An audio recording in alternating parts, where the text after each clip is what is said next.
Good morning, everybody.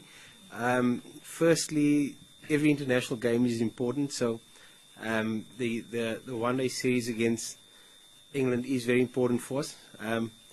Results are important, but also giving players some game time leading into the tournament, getting used to conditions. There are a few players who haven't played cricket over the last couple of months, and we will use those 3 ODIs to make sure everybody's got some game time leading into the Champions Trophy. England are obviously one of the form sides. They've been playing good brand of cricket over the last year or two.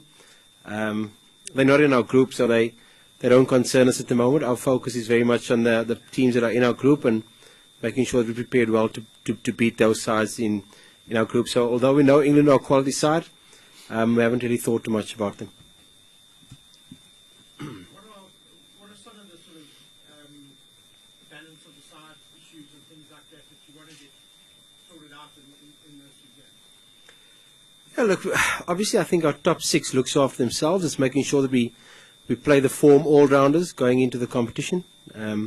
We also need to find a way of, should we play 2 spinners, trying to find the suitable combination when we play those 2 spinners. Having Keshav there obviously gives us a bit more batting depth, but who are the all-rounders we play with him? Do we play the frontline bowlers like a Morkel and a Barter? Do we just play the all-rounders? So those are all decisions that we will look at once we've played those 3 ODIs against England, and we will mix and match a little bit going into those 3 ODIs.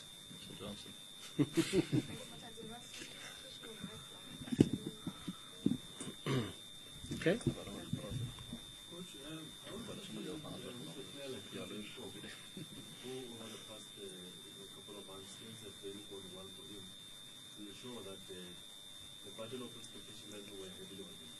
I think managing Quinton's massively important for us.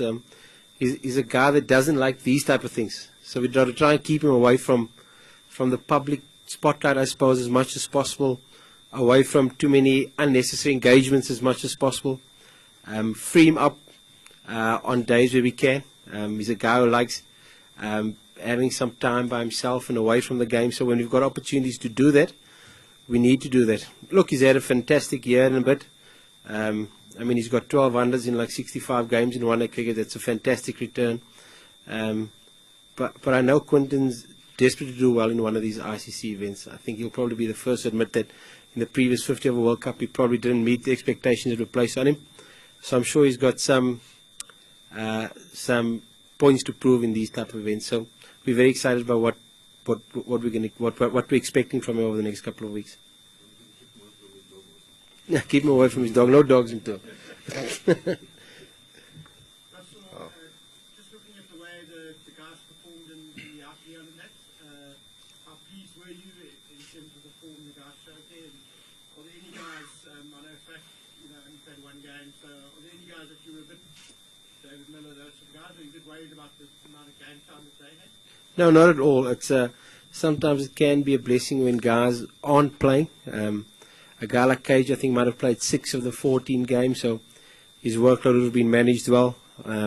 Hashim's obviously in good touch, confident of putting some good performances. Faf's obviously fresh. He hasn't played that many games. Avi's probably had one of his more average IPLs, and I'm sure he's got some points to prove again when we go to England, so it's probably a blessing because he will be as hungry as he's ever been to perform. So I'm pretty happy with where everybody is at the moment. Some guys have done well, those guys who needed to. Some guys haven't played a lot of games, which is a good thing because they'll be nice and fresh. Some guys haven't done that well, which is good because they'll have a point to prove when they get to England.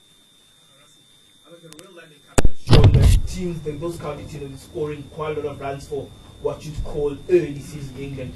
Is that something that either worries or concerns your mates, given the fact that maybe the conditions could change for the tournament? Look, I've looked at a lot of the county scores, and I know Dean Alger's been in fantastic form there.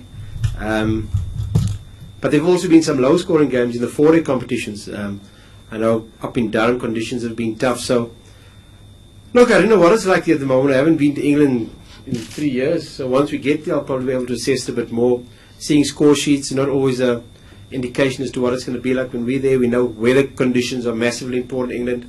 It can be flat in the morning, the clouds coming in the afternoon and start swinging around, so very much dependent on the wicket. So I haven't got too many preempted ideas at the moment.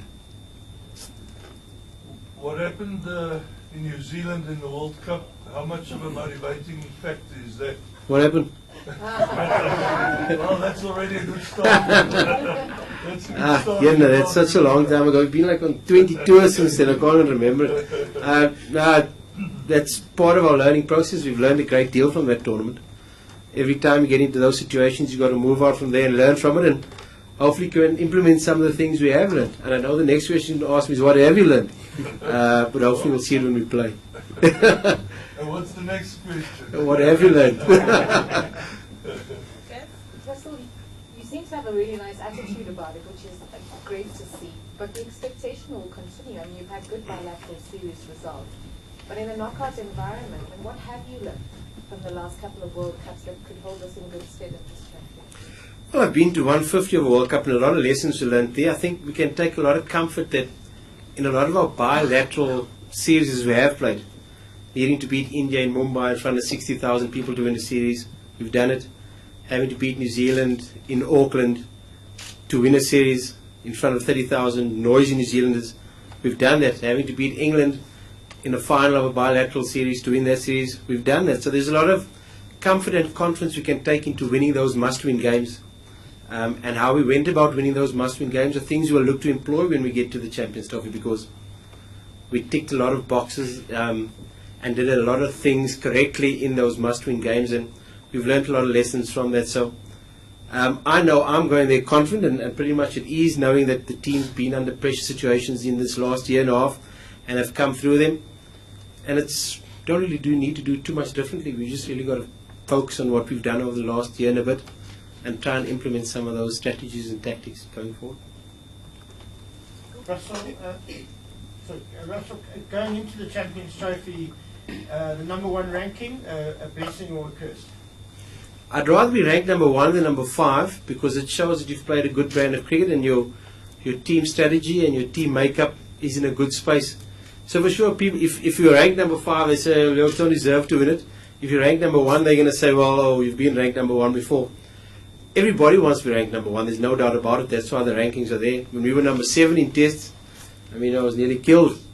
You want to be number 1. There's no doubt about it. So we'd rather be number 1 than be ranked number 5 or number 6. It's no blessing. It's no curse. It just gives us a lot of confidence knowing that at the moment we're ranked as the number 1 one-day side in the world, and we can